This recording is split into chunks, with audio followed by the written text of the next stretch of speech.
Ya niñado, subir al bus con elevador. Este es nuestro trabajo, hacer que tu día a día sea más fácil. Por eso en ATM somos más que tránsito. Sobre coronavirus también podemos hablar.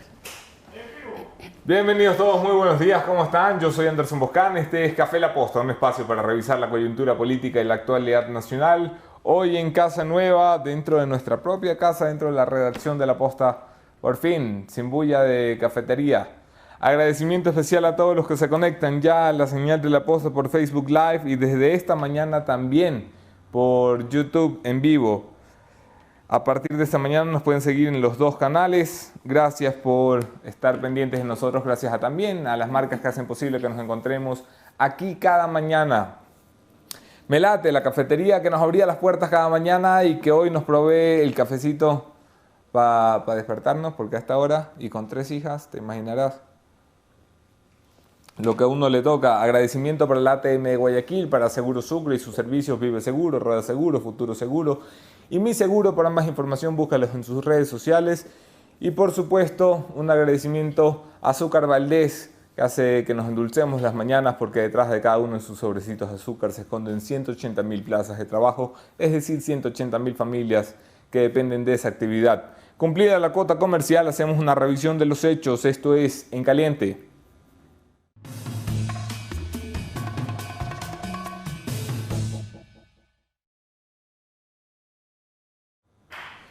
En caliente, caliente, caliente está el coronavirus. Se habrán enterado ustedes que ya llegó al Ecuador, ¿no? Se habrán enterado porque hay un pánico generalizado que a mí la verdad al principio me parecía gracioso, ahora me parece peligroso. Lo que está sucediendo es una reacción desmesurada a la realidad que enfrentamos en el Ecuador. El primer caso de coronavirus importado desde España con una residente ecuatoriana en una localidad de Madrid, que vino en un vuelo directo Madrid-Guayaquil, una señora de 50 y pocos años que fue contagiada por su sobrino. Su sobrino la lleva al aeropuerto y ella ingresa al Ecuador sin síntomas, pero ya contagiada con coronavirus. Su sobrino es uno de los 7 contagiados en la localidad española, un joven de 37 años. La señora viene a pasar vacaciones al Ecuador, se va evidentemente a Yangue, se va a otras playas, llega incluso hasta Manta, pasa en Babahoyo mucho tiempo y en Guayaquil el resto de la jornada. No viene a Quito, como hay muchas publicaciones en redes sociales que lo aseguran. La paciente cero se mueve sobre todo en la costa guayaquileña. ¿Cuál es el problema? Ella ingresa con síntomas muy leves a la casa de salud, tan leves que nadie sospecha que se tratara de coronavirus. Ingresa a la casa de salud privada, la Clínica El Cíbar de Guayaquil, donde es tratada hasta que, detectan que tiene síntomas que podrían corresponder al virus importado desde Europa. Le hacen las pruebas y en 12 horas están los resultados. A partir de allí empieza una carrera contra el tiempo en la que debo destacar las funciones y las habilidades que han tenido para coordinarse Telecomunicaciones, Ministerio de Salud, Gobernación del Guayas, Prefectura de Guayas, Municipio de Guayaquil, Secretaría Nacional de Inteligencia, sector privado, especialistas en salud. Aquí ha metido mano todo el mundo para intentar lo básico. ¿Qué es lo básico? ¿Qué es lo urgente? Un cerco epidemiológico que logre detectar quiénes fueron las personas que tuvieron el contacto directo con la señora y a su vez quiénes tuvieron contacto indirecto con quienes habían tenido contacto directo con la paciente cero. La lista se eleva ya a 177 personas contactadas por las autoridades de salud, monitoreadas en cuarentena voluntaria dentro de sus hogares. Habrá que ver qué sucede. Son 6 ya los casos confirmados, incluyendo el de la paciente cero. Todos corresponden al núcleo familiar de la señora. Esto es, dentro de todo lo malo, lo mejor que puede pasar. No quiero decir que se enferme toda la familia de la señora, sino que quiero decir que de momento el virus se mantiene en el contacto común del paciente cero, es decir, su círculo familiar y cercano. Habrá que ver qué sucede con aquellos que la trataron en los primeros días, los médicos que estuvieron en contacto con ella en los primeros días, porque ellos sí que tuvieron contactos con muchas más personas. Eso es precisamente lo que el Ministerio de Salud está tratando de identificar. Vamos a ver cómo avanzan las cosas, sin calma, pero sin prisa y por favor sin pánico. No creo que sean momentos para para entrar en pánico de ninguna manera. Creo que las autoridades están haciendo un trabajo para el que nadie está preparado, pero lo están haciendo con profesionalismo, estamos en sus manos, habrá que respaldarles. Y en Caliente Caliente tenemos que seguir con la vida, el mundo no se para por el coronavirus, hablaremos esta semana muchísimo del coronavirus, pero esta mañana me gustaría revisar los cambios institucionales que se prevén en este país, porque recuerdan ustedes lo que fue el Consejo de Participación Ciudadana y Control Social de Transición dirigido por el señor Julio César Trujillo, en paz descanse. Uno de los consejeros de la época, el consejero Pablo Dávila, ha llevado desde que salieran del cargo una lucha por intentar cambiar la institucionalidad de este país a punta de participación democrática de la gente. ¿Se puede lograr? ¿Qué es lo que tenemos que cambiar? Se lo pregunto a alguien que conoce bien la institucionalidad de este país. Hablo, por supuesto, del gusto de recibir esta mañana a la expresidenta Rosalía Arteaga. Quédense en la entrevista.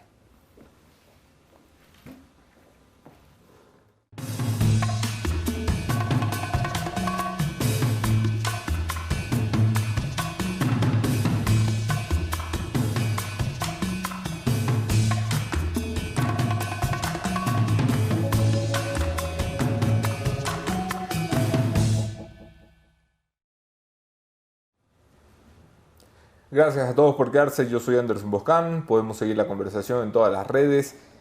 Un abrazo a quienes comparten nuestros contenidos, los quiero más que si no los comparten. Bienvenida, Presidenta Arteaga, ¿cómo está? Buenos días, un saludo, felicitaciones por estar en su propia casa grabando. Yo sé lo complicado que es, porque llevo más de 22 años en televisión y también andaba errante de un lado para otro hasta que pudimos establecernos. Así es que ya tenemos adelante. Un techito donde es bien recibida, por supuesto. Gracias, muy gentil. Oiga, empecemos por esto último, que no era motivo de la entrevista, pero sí que es motivo de preocupación para la ciudadanía. El coronavirus. ¿Cómo le ve? Mire, yo creo que indudablemente hay mucha desinformación y yo ya he dicho, inclusive en redes sociales, no hay que prestarle toda la credibilidad a lo que asoma por ahí. Yo estaba revisando, inclusive porque escribí un artículo para la prensa de esta semana, que hace ya por la década del 60 o del 70, la Organización Mundial de la Salud y la Organización Panamericana de la Salud establecieron el día 15 de octubre como el día del lavado de manos. Vea que hay un día dedicado al lavado de manos. ¿Por qué? Porque pero se cuidado, quieren... que habrá muchos cochinos que se quieran lavar solo el 15 de octubre. Solo el 15, no. La verdad es que es para demostrarle a la gente lo importante es lavarse las manos. Muchas veces se ha dicho que las enfermedades entran por la boca y es cierto, ¿no? O por el sistema respiratorio, son las dos fuentes fundamentales de ingreso de enfermedades.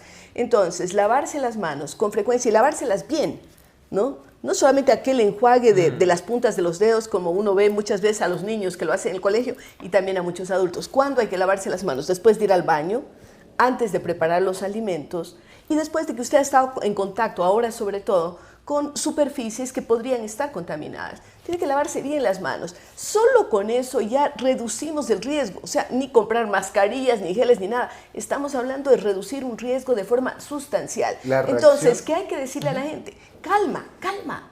Primero, estamos hablando de 6 contagiados, a lo mejor más personas que pudieron estar en contacto, otra gente que está viajando, etc. Primero, usted lo dijo, el mundo sigue. Las cosas tienen que continuar, tenemos que generar recursos, el país necesita trabajo. Entonces no es cuestión de encerrarnos en nuestras casas llenos de pánico, no se trata de eso. Se trata de tener los cuidados y que las personas que tienen alguna afección, porque también hay por ahí circulando un montón de gripes, no solamente esta, porque esto es un tipo de gripe, el coronavirus existió ya desde hace mucho tiempo, pero los virus, a diferencia de las bacterias, mutan, ¿no? Mutan, cambian. Entonces, por ejemplo, todas las personas mayores de 65 años, debemos vacunarnos, ¿no? ¿Por qué? Porque eso nos evita estar expuestos a otros virus de otras gripes, ¿no? Al menos algunas que son aún más letales que el coronavirus. Sí, y por supuesto las personas de la tercera edad hay un mayor riesgo. La reacción de las autoridades, esto es sin duda una prueba de fuego para nuestro sistema de salud. Yo creo que están haciendo un trabajo y además no se le puede acusar a un gobierno de que el coronavirus entró. Hemos visto cómo entra la señora sin sintomatología de un país que no está en una crisis tremenda, no viene desde China, la señora viene desde España Y ya en la mayor parte de países en el mundo empezó a aparecer el coronavirus y créanme que vino para quedarse. Así es que vamos a tener que acostumbrarnos a tener unas prácticas más adecuadas de limpieza, de higiene personal y de cuidado, ¿no?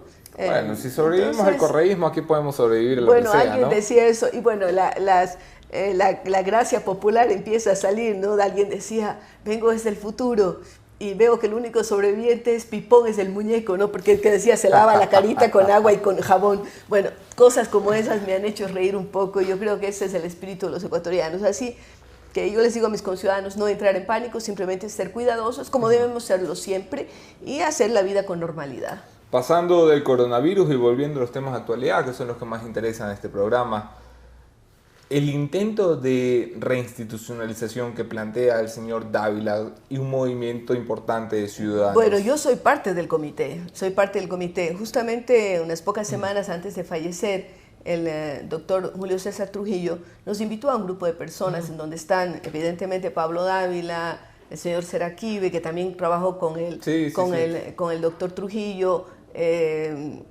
Hernán Pérez Luz, está también Simón Espinosa, en fin. Entonces nos convocó para hablar sobre esta reinstitucionalización democrática. Nosotros le hemos hecho una variación al nombre. Hablamos no tanto de reinstitucionalización, sino de institucionalización, porque parece reinstitucionalizar es como volver al pasado, es decir, ¿qué queremos? No, queremos algo nuevo y por eso no hablamos solamente de que tiene que eliminarse totalmente el Consejo de Participación Ciudadana, que fue una barbaridad que fue introducida en la Constitución correísta, ¿no? en Montecristi, que puede tener algunas cosas buenas, esa Constitución no lo negamos, pero esto fue un desastre. ¿Por qué? Porque generó un nuevo poder del Estado dependiente totalmente del Poder Ejecutivo, es decir, ¿qué tipo de nuevo poder se hablaba? Y nosotros vimos que durante toda la práctica del correísmo, este organismo fue obediente a los intereses del correísmo, a nombrar, por ejemplo, autoridades de control, a tener un desempeño nada relacionado con la participación ciudadana, porque la participación ciudadana no necesita ser institucionalizada, Anderson. Esto simplemente no es que la ley. No, porque ya se le empieza a poner cortapisas, se le empieza a poner formas de cómo actuar. El ciudadano tiene libertad para actuar. Y entonces no necesita generar un consejo de participación ciudadana. Eso por un lado. Peor cuando ese consejo tuvo un desempeño tan malo, ¿no? Tan malo, inclusive el último, presidido por el señor, por el padre... por el cura anterior, Tuárez. ¿no? El cura Tuárez, que está creo en prisión, sí. ¿no? Está en prisión. Entonces, realmente nos demuestra que ese consejo es no solamente que no vale, sino que es pernicioso para el desempeño de la institucionalidad democrática. Entonces nosotros, en un comité que está coordinado por Pablo Dávila, decidimos que en la consulta que se hizo primero ante la Corte de Justicia, ante la instancia más alta de justicia en el Ecuador, era decirle, no solamente queremos que se acabe este consejo, porque podrían quedar en el aire las funciones que estaban asignadas por ley. ¿A dónde deben ir esas funciones? ¿Volver al Congreso? Sí, pero un Congreso modificado, un Congreso en donde exista una bicameralidad. Y entonces hablamos de senadores y diputados, o como quiera llamarse. ¿Qué arregla eso? En que haya mayores controles. Déjeme explicarle un poco lo que vemos en mi generación sobre el Congreso, que se ha visto todas las generaciones, los Congresos son históricamente mal calificados. Así es, muy mal calificados. Pero en mi generación vemos 137 personas que no hacen una. 137 voluntades que, salvo muy contadas excepciones, no valen la pena. Una asamblea que está más preocupada del escándalo interno, de los diezmos, de los robos internos, que de poder fiscalizar el poder de turno. Una asamblea que no ha aprobado una ley que valga la pena. Cuando usted le dice a la gente, necesitamos una bicameralidad, lo que la gente está pensando es, necesitamos duplicar esa asamblea. No, para nada, más bien van a disminuir. O sea, no se van a generar más plazas. Mire, primero, por eso le hice yo la especificación y la puntualización. No es, se llama reinstitucional, se llama institucionalidad democrática. ¿Por qué? Porque queremos generar nuevos esquemas en que exista este sistema que debe existir siempre en las democracias, pesos y contrapesos, que el poder del uno limite el del otro. Esa es la verdadera democracia, no lo que tuvimos en el correísmo, en que el Ejecutivo hacía las leyes, juzgaba y comandaba inclusive los esquemas de corrupción. No. Estamos tratando de que exista esa corresponsabilidad. Y pensamos que en un Senado no con mayor número, tiene que salir de ahí mismo, ¿no es cierto? El número no va a ser modificado. Lo que nosotros pretendemos es que existan personas que tengan algo más de experiencia y que vayan al Senado y que allí se discutan todas esas leyes. Usted dijo con toda razón, no hay nuevas leyes. Bueno, primero en el Ecuador tiene que revisarse más bien para disminuirse leyes. Hay demasiadas y muchas de ellas se contraponen unas a otras.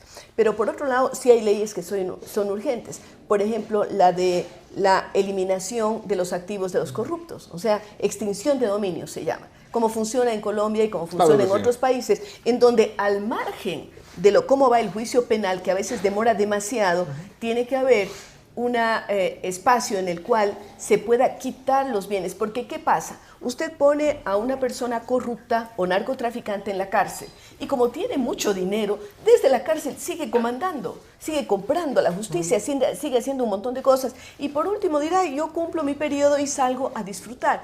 O dice, me puedo quedar todo el tiempo, pero mi familia disfruta. Vea usted, esos son los recovecos de la mente criminal, ¿no es cierto? Entonces hay que quitar y eso cortar por lo sano, decir, esta persona que ya está con evidencias fuertes de haber cometido delitos, se le quita sus bienes. Y no es que sus hijitos, su esposa, su familia va a disfrutar, se le quitan. Esto pasó con los bienes de Pablo Escobar en Colombia. Esto pasó con los de los Rodríguez Orejuela en Colombia. Entonces, extinción de dominio tiene que hacerse, y esta es una ley urgente, señores asambleístas, tienen que tratarla ya. No pueden darle más dilaciones, porque de lo contrario, el caso Arroz Verde que usted estaba comentando, o sobornos que estaba comentando al inicio, será pues una cosa ridícula. A lo mejor van y pagan algunos, unos años, otros están en el exterior y esperarán que prescriba, y vienen y disfrutan o siguen disfrutando en el exterior de sus bienes. Hay que quitárselos. ¿Cómo la bicameralidad nos puede garantizar que lo que tengamos en el Senado no sea un mal poco uso de la más palabra, Anderson? Garantizar no puede nadie. Nadie puede garantizarle a usted, porque las instituciones están hechas de seres humanos. Entonces usted puede tener un Senado corrupto, puede tener un Ejecutivo corrupto. Las instituciones están hechas de personas. Por eso yo trabajo fundamentalmente en educación, porque tenemos que mejorar la calidad. ¿Hay forma de tener filtros para el Senado que nos... O sea, lo que hoy es... Bueno, hay gente en la asamblea que uno se entera que es asambleísta el día que van directo a fiscalía a rendir una versión por alguna tontería que hicieron. Es verdad. Mire, no hay una garantía, pero sí, si establecemos requisitos mejor, digamos, más cuidadosos para los asambleístas, inclusive se está hablando algo de la edad, ¿no? Que tengan una mayor edad, mayor experiencia, y al menos así lo planteamos. La Corte hizo unas modificaciones. Tampoco tenemos garantía de que si es que ya pasamos el filtro de las firmas, la Asamblea no lo va a modificar, porque la Asamblea va a tener que estudiarlo, ¿no? Así es la ley y tenemos que someternos a la ley. Nosotros no podemos dictatorialmente decir, creemos que esto es así y se hace. No, eso no puede ser. Nosotros tenemos que someternos a la ley. Somos los primeros, los que estamos en este Comité por la Institucionalización Democrática del Ecuador, que tenemos que ser cuidadosos en estos temas. O sea, garantía no hay varita mágica. Tampoco hay garantía cuando se elige un presidente de la República o cuando se elige un alcalde. Lo que sí tenemos que trabajar es en temas de educación, para que los electores seamos más cuidadosos a la hora de elegir. No nos guiemos solamente porque está simpático en la tarima, yo decía porque tiene ojitos verdes o no, porque hace esto o lo otro. Tenemos que ver su hoja de vida. ¿Qué hizo? ¿Qué hizo? ¿Qué plantea también? Y tener esos controles ciudadanos que permitan que efectivamente le tomemos cuenta a los elegidos. Pero no hay otra forma. La democracia funciona así. La democracia funciona así. Nosotros elegimos, estamos depositando parte de nuestros derechos en estas personas porque les estamos dando poder para que lo hagan a nombre nuestro. Son nuestros mandantes las autoridades. Pero garantías no puede haber. Lo que sí puede haber indicios de que si este Consejo de Participación Ciudadana acumuló poderes, si es que vimos que fue negativo, pues hay que suprimirlo. Si es que pensamos que, por ejemplo, la Fiscalía, usted mencionó, como decía, el caso Sobornos y venía leyendo algo sobre este tema, si la Fiscalía es la encargada de perseguir estos delitos en contra del Estado ecuatoriano, en contra de los fondos del Estado ecuatoriano, pues hay que darle autonomía, hay que darle más fuerza a la Fiscalía. Pero urgentemente, claro, ¿no? Entonces, nosotros, porque hay gente que piensa que esto que hemos recogido las firmas solamente es para acabar con el Consejo de Participación Ciudadana. No, es para acabar con este Consejo, por un lado, pero por otro lado, la generación de una asamblea mucho más coherente con lo que es la democracia, con un sistema bicameral y fortalecer a la Fiscalía. ¿Cuál es el camino legal para lograr esto? A ver, estamos nosotros en el proceso de validación de las firmas. Ya pasamos hace unos meses la turbulencia de que nos anularon muchísimas y era un absurdo. Nosotros presentamos como 200.000 firmas, algo así, nos validaron solo 70 y pico, o 100 y pico, perdón. Ahora hemos presentado más de 100.000 firmas y lo único que teníamos que recoger era 21.000 firmas, okay, algo así, ¿no? Pero hemos presentado 6 veces más, porque son 130 y pico de mil firmas que hemos presentado. Hemos presentado 6 veces más, ya para curarnos en salud, es decir, por más que anulen y anulen, yo confío que la señora presidenta del Consejo Nacional Electoral y los miembros del Consejo van a cuidar de que el proceso sea absolutamente transparente y que no nos anulen una cantidad de firmas. ¿Qué pasa a partir de que el CNE diga, ok, aquí hay firmas completas? Sí, esto regresa a la Asamblea. La Asamblea tiene un tiempo... A mí me da pánico, no me cuente mucho. Ya a mí también, pero así es la ley, pues, tiene que ir allá. Si es que ellos no la discuten, porque a veces están largas, eso entra ya por Ministerio de la Ley, ¿no? Y entonces tendrá que convocarse a una consulta popular. La consulta popular tiene sus riesgos también, claro. El comité no tiene dinero para hacer propaganda.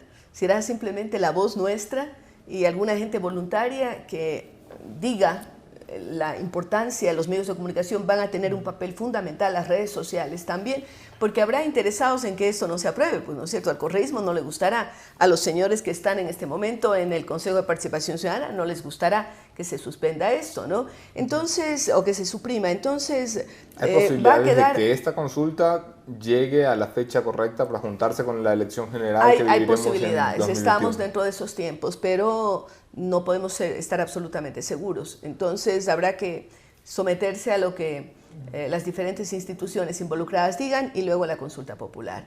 Si es que esto va en los tiempos correctos, pues indudablemente tendremos la posibilidad de que para las siguientes elecciones estemos escogiendo senadores y se haya suprimido totalmente el Consejo de Participación Ciudadana. ¿Por qué hacer esto? ¿Por qué poner patas para arriba a un país que ya está... No es patas arriba, más bien ponerle por los canales de la institucionalidad democrática. No, esto lo hacemos por civismo. Ninguna de las personas que estamos en el comité estamos interesadas en una participación política, al menos lo digo por mí. Siempre tengo tentaciones, pero me resisto. Sí, su nombre siempre se escucha, ¿eh? Sí, se escucha, pero la última palabra la tengo yo, ¿no es cierto? Y yo no tengo ganas de volver a la política. Yo estoy tranquila con lo que hago. Trabajo en educación. El día 20 de abril premiaremos por 12ª oportunidad a los mejores maestros del Ecuador y de América Latina. De hecho, hemos tenido alguna vez venezolanos participando también con mucho entusiasmo y gente de toda América Latina, de Iberoamérica, pero tenemos también de España. Tenemos una escuela de liderazgo en Fundación Fidal. Cada año, a partir de mayo a octubre, capacitamos a 50 jóvenes entre 18 y 35 años para que sean esos líderes que el Ecuador necesita. Nuestro eslogan es que con mejores ecuatorianos tendremos un mejor Ecuador, y a eso le apostamos. Y claro, la base de la formación que le estamos dando a los chicos es ética, que puede parecer pasado de moda, pero no.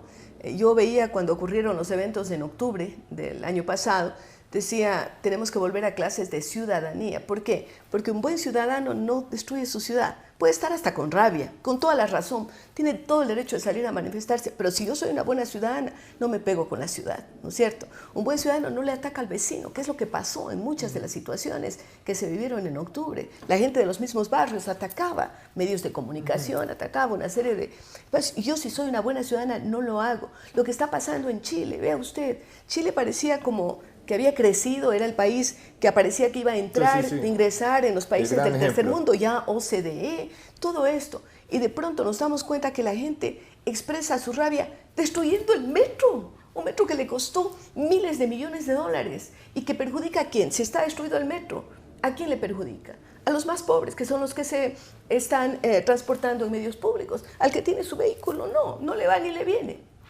Pero al que no lo tiene, que es la mayor parte de la gente. Entonces, en la Escuela de Liderazgo nosotros estamos trabajando mucho en valores, en ciudadanía, y yo creo que ese es el camino. O sea, la única forma que tenemos realmente, al margen de lo que haga el comité al que pertenezco, la única forma que tenemos para realmente transformar el país es mejorar calidad de educación. Yo no quiero volver a la política, me dice usted. No.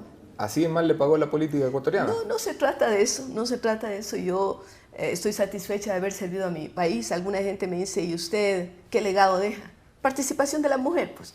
Si a mí me tocó hace 25 años o más ser la primera mujer ministra de Educación, cuando había mucha admiración en los medios y en la ciudadanía decían, ¿una mujer podrá? ¿Podrá? Yo demostré que pude.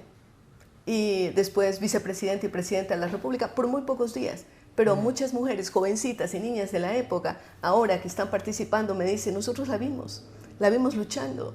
Y yo creo que para mí ese es el mejor legado. Otra cosa que es importante es haberlo hecho con honestidad, ¿no? Yo llegué muy pibe al Ecuador y no estaba usted en los libros de historia.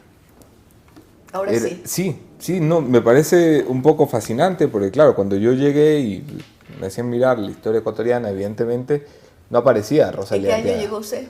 Bueno, hacia el 2000, ¿no? El 2001. Yeah. Cuando esto estaba fresco. Sí, estaba fresquito todavía. Sí. ¿Qué le parece ver ahora los libros y ver su retrato allí? ¿Qué le parece que hayan puesto el retrato en Carondelet por fin? Desde esos primeros años había gente que sí reconocía y yo recuerdo las láminas de presidentes y todo eso. A veces llegaban mis propios sobrinos con las láminas y estaba. Pero ahora yo creo que hay un reconocimiento mayor por el peso de la historia. Ha pasado más de 20 años. Creo que la gente reflexionó. Escuché al señor Meller en La Posta pidiéndome perdón. Sí, lo recuerda, ¿no? Él pidió perdón por lo que hizo. Todas estas cosas significan un reconocimiento de que se erró en la época y de que efectivamente yo fui presidenta y debía haberlo sido hasta el año 2000. ¿Conspiró contra mi presencia el hecho de ser mujer? Sí. Para ciertos sectores, Fuerzas Armadas, por ejemplo, era absolutamente incómodo el que la mujer fuera comandante en jefe de las Fuerzas Armadas. Por supuesto. ¿No? Pero también había otros factores de carácter económico, político. Yo no era una figura cómoda. Yo no he estado inmersa jamás en temas de corrupción. Entonces sabían que a mí no me podían tentar por la corrupción ciertos sectores. Entonces yo creo que para esos sectores yo era incómoda.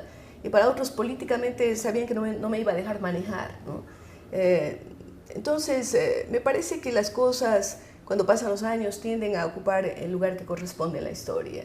Y luego de mi paso por la política, yo no me he quedado sentada allí ni rumiando rencores, ni tampoco diciendo ya fui. No, yo sigo trabajando. La gente me ve todos los días trabajando, hago una revista de educación, hacemos varias cosas, ¿no? Hace muy poco hubo un debate nacional, no recuerdo de dónde surgió, pero alguien planteaba la eliminación de las pensiones vitalicias para exmandatarios. ¿Usted qué opina al respecto? A ver, yo no he querido pronunciarme mayormente sobre eso. Creo que en mi caso particular, por ejemplo, la pensión, solo una, ojo, porque por las redes circula que recibo como presidente y vicepresidenta. Eso a lo Lenín Moreno. Mentira. Eso es mentira. Jamás he recibido 2 pensiones. Como vicepresidenta recibo, ojo, no como presidenta. ¿No recibe como presidenta? No recibo como presidenta, nunca he recibido ni he reclamado. Mire, yo en algún momento pude haberle demandado al Estado ecuatoriano y haber sacado un dinero interesante, ¿no? Porque yo tenía todos los argumentos jurídicos, los tengo. Pero no quise hacerlo porque finalmente quienes pagan son los contribuyentes. En cuanto a la pensión, surge cuando un expresidente de la República, como Velasco Ibarra, muere casi en la miseria. Todos los países del mundo consideran pensiones para sus ex primeros mandatarios, todos. No hay uno solo que no lo haga.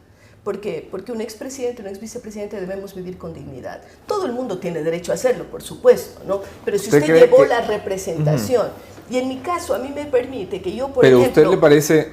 Porque una cosa es que me diga Rosalía Arteaga, vicepresidenta, que a alguno le habrá parecido correcta su vicepresidencia y a otro incorrecta, pero a nadie le habrá parecido corrupta. Y otra cosa es que usted me diga Jorge Glass. Debería haber un reglamento. ¿Usted cree que debería haber momentos en los que dice, haber un este fulanito no? Sí. O sea, usted está en carne, mijito, usted no. Si estamos hablando de la extinción de dominio, bueno, por ahí vamos, ¿no es cierto? Entonces yo creería que sí debe haber un reglamento. Pero le digo, en mi caso particular, me permite que esa pensión, seguir trabajando por el país sin cobrar. Yo dirijo Fundación Fidal y jamás he cobrado un centavo de la fundación, ¿no es cierto? Entonces me permite darle mi trabajo gratuito, porque tengo una tranquilidad, ¿no? Y seguir trabajando por el país. Entonces yo creo que esto es importante, sí, que se discuta, pero no es lo trascendental. Usted vea cuánto es la suma. ¿Es $1 millón al año? Sí. ¿Cuánto se llevaron arroz verde? ¿Cuánto ganan los asesores de los asambleístas? ¿Cuánto ganan fulano, sutano? Entonces, esto no es una cacería de brujas. Esto me parece un tema que no reviste la trascendencia que tienen otros temas. Y yo creo que inclusive los medios de comunicación deben poner, y estoy hablando tanto los tradicionales como los digitales, deben poner las cosas en su verdadera dimensión. Me preocupa también, y el otro día leí un artículo que era relacionado con el tango cambalache, ¿no? El tango cambalache.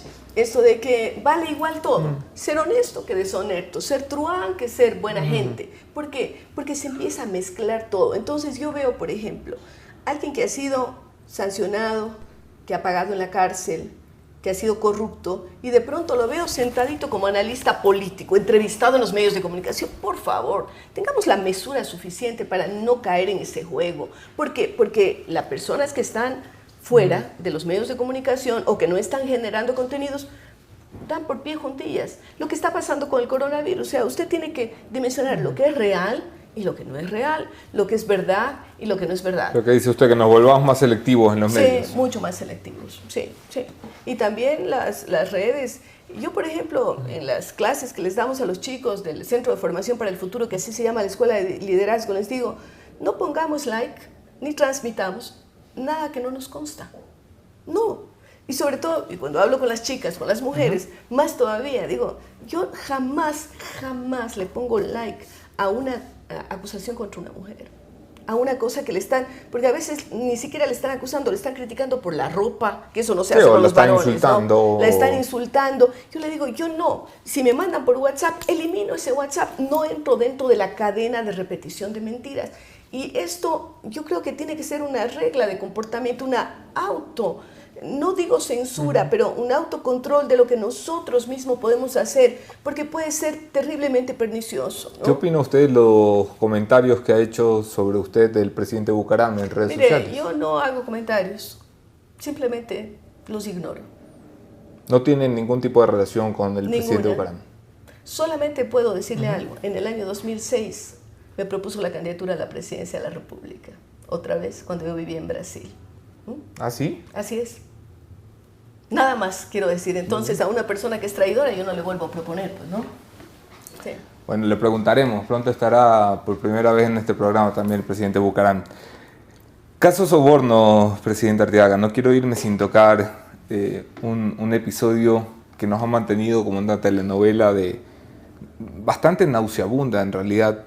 Tener que mirar todos los días en televisión lo que fue el gobierno nacional sometido a un juicio donde ya los hechos sobran, o sea, los hechos empiezan a hablar por sí mismos. A ver, yo de esto lo que me preocupa más es que cuando usted consulta a la gente, y he visto consultas de opinión, la corrupción está casi al último lugar entre las preocupaciones, ¿no? Y esto, queridos conciudadanos, a mí me preocupa muchísimo. ¿Por qué? Porque aparece la corrupción así como algo etéreo. Por ahí está un corrupto y por acá están los honrados. Pero ese corrupto nos está quitando la plata para las escuelas, nos está quitando la plata para hacer centros de salud adecuados, para tener una esperanza de país. Ahora estamos en una situación económica muy compleja.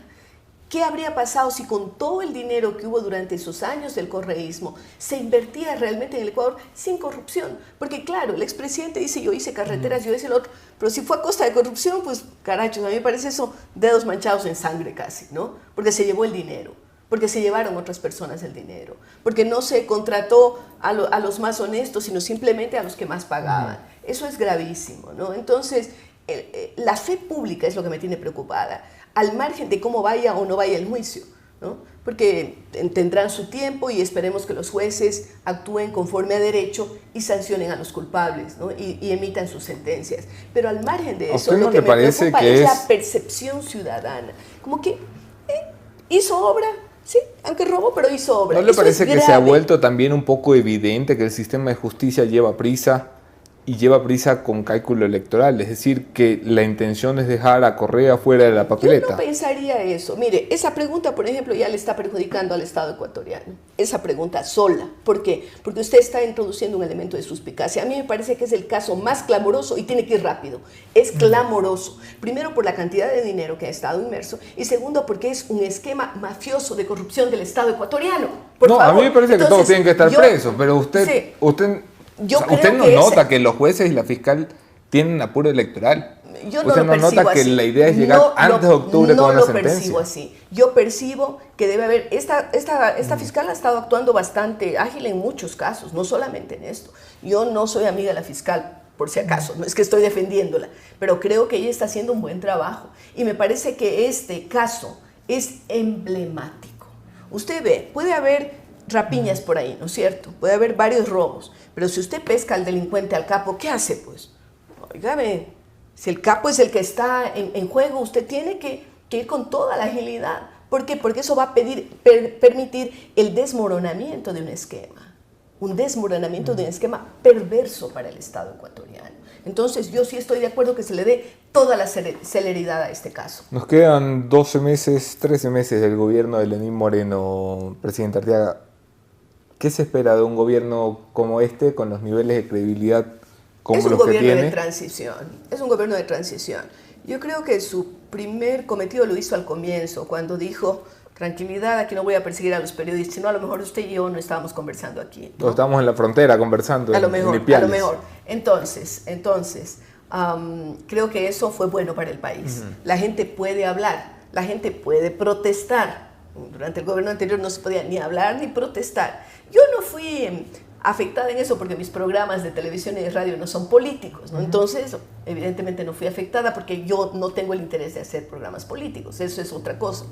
Pero que uno quiere hablar y decir las cosas, pues es también cierto. Entonces ya hizo esa parte.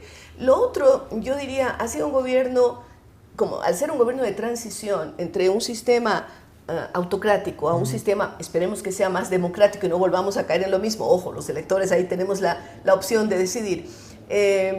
Esto le da ciertas debilidades. También el hecho de que es un gobierno que empezó sin plata, sin dinero, y que también cuando usted entró en un esquema de endeudamiento para seguir en funcionamiento es una bola de nieve, se sigue endeudando. ¿De dónde saca el dinero? Intentaron hacer cambios fuertes en octubre y no funcionó. No salió, ¿no? No salió. Yo creo que a lo mejor allí esos cambios tenía que haberlos hecho primero focalizando y luego paulatinamente desde el inicio del gobierno. A lo mejor en esa época no estaban preparados, yo no lo sé, yo no tengo por qué saber las interioridades del gobierno. ¿Pero qué espera usted de estos últimos 13 meses? ¿Qué puede hacer un gobierno que ya no puede tomar decisiones fuertes, que no tiene mayoría en la asamblea, que está en campaña? Tiene que tener la fortaleza necesaria para que deje algunas cosas arregladas, ¿no? Como por ejemplo el tema de los subsidios. Tiene que tener, yo creo que esa tiene que ser una de los focos del gobierno.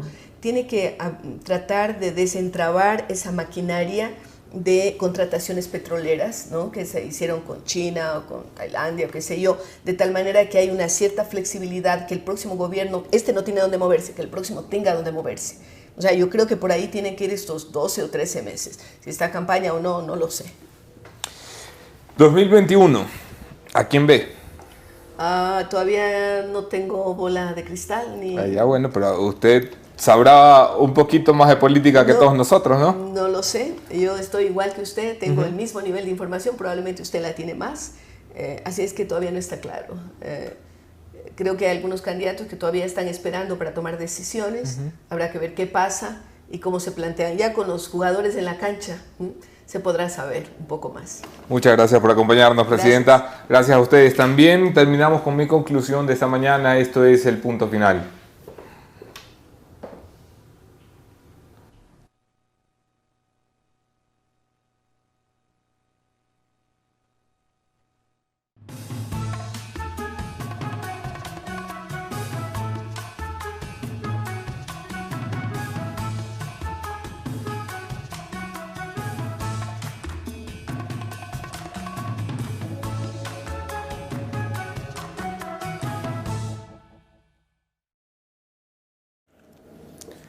De la crisis del coronavirus, a mí lo que más me preocupa es el pánico y el oportunismo. Comienzo por este último, que me parece el peor.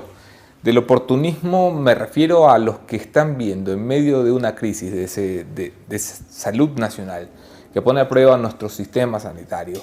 Están viendo la oportunidad de ir a hacer política a través del Twitter y luego en el Parlamento, porque ya sabemos que el Parlamento todo llega un poquito más tarde. No creo yo que sea momento para que los políticos piensen en política. Creo que es momento de una tregua política que permita al país tomar decisiones consensuadas que nos permitan reaccionar al menos en materia de salud, de forma acertada. No sé cómo va a terminar lo del coronavirus, no tengo bolita de cristal. Sí me parece que están todas las manos implicadas tratando de hacer lo posible.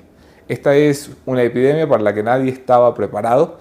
Esta es una enfermedad que nos pilla con los pantalones abajo, que nace hace muy poco, que no tiene vacuna, que no tiene elementos científicos que nos permitan determinar cuál es su movimiento o por dónde hay que actuar. Así que todo lo que se está haciendo, creo yo, de buena gana y ojalá con buen resultado. Si el oportunismo político es peligroso, más peligroso es el pánico ciudadano. Allí es precisamente donde no podemos pisar, que mata más la desinformación y las ganas de salir corriendo que el virus en sí. Mantengamos la calma, infórmense por canales oficiales, infórmense por medios de comunicación confiables y aquí estamos siguiendo la crisis tratando de llevarle la información de primera mano a ustedes. Aquí nos vemos mañana, otro tema, otro entrevistado, mismo entrevistador.